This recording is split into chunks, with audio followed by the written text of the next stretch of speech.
je voulais intervenir. Alors effectivement, sur le fond, je crois que tout le monde ne peut que se réjouir de l'intention que vous proposez, Monsieur le Président, dans ce rapport qui est essentiel. Nous avions d'ailleurs, lors de la précédente mandature, voté une motion qui avait été proposée par notre collègue Pierre-Paul et qui allait dans ce sens.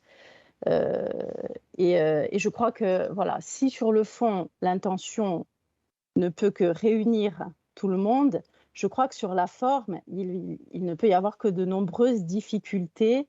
Et je crains qu'aujourd'hui, les propositions qui sont faites ne se heurtent à de nombreuses difficultés, notamment évidemment par rapport à la législation. Vous prenez comme exemple les États-Unis. Évidemment, mais le système est incomparable avec le nôtre. Nous, aujourd'hui, nous sommes confrontés à des règles en matière de concurrence qui sont extrêmement strictes.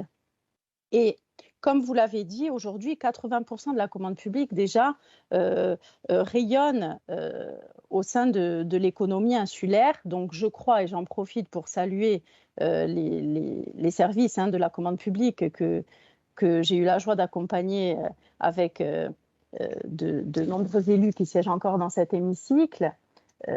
Aujourd'hui, les difficultés sont extrêmes et le travail, vous le soulignez d'ailleurs dans votre rapport, ce travail-là est déjà très largement mis en œuvre, très largement.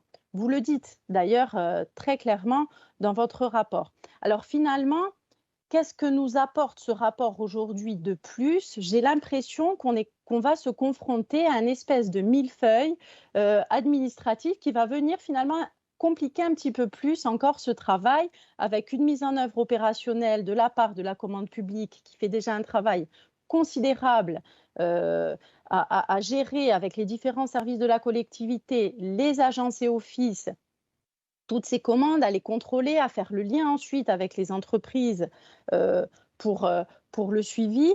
Donc, un chargé de mission qui sera, si j'ai bien compris, à la direction de l'innovation, plus ce comité de pilotage. J'ai l'impression finalement, sur une intention qui est extrêmement louable, et je le pense sincèrement, j'ai l'impression que finalement, on va venir compliquer encore plus la tâche de nos services.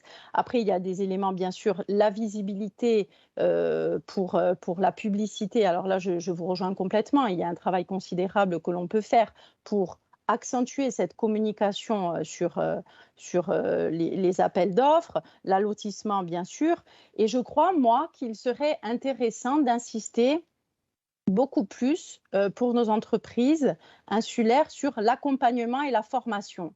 Il y a vraiment des procédures qui sont déjà très lourdes, qui sont imposées par la réglementation, par la législation. Et je pense que ce volet formation avec le CNFPT, là, pour le coup, est vraiment essentiel. Et il y a un enjeu majeur et je pense qu'il se situe là.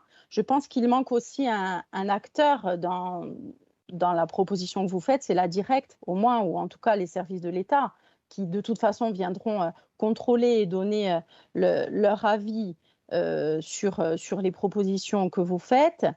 Et je fais référence au rapport précédent. Vous disiez que les entreprises insulaires étaient à la pointe de l'innovation. Pour certaines, oui, mais je dois dire aussi qu'il y a de nombreuses entreprises, et on y a été confronté souvent par le passé dans le cadre de la commission d'appel d'offres. Il y a aussi des entreprises dans le rural qui ont et pas que dans le rural, d'ailleurs, je fais référence à l'intervention aussi de Paul-Félix Bénédette, il y a encore un problème au niveau des connexions, y compris de dossiers très lourds pour des entreprises qui sont implantées et qui ont des problèmes ne serait-ce que de connexion informatique dans leur entreprise, parce que vous parliez de dématérialisation. Et là aussi, on est confronté à de nombreux problèmes pour nos entreprises locales. Ça, c'est une réalité. Donc, voilà, j'essaye de résumer et je vous dis, voilà, très sincèrement, ce rapport sur le fond, il est très louable. Là, il faudrait qu'on ait peut-être un retour de la motion que nous avions votée de Pierre-Paul. Les retours que nous aurions pu avoir, c'est dommage, nous n'en avons pas eu. Mais je crois effectivement que ça démontre qu'on est très limité dans ce domaine. Donc l'intention est louable, mais je crains que par cet acte-là et par cette proposition qui est faite, on se retrouve très vite confronté à un mur et à des difficultés qui sont tout simplement les difficultés pour le moment de la législation et du règlement. Voilà, je vous remercie.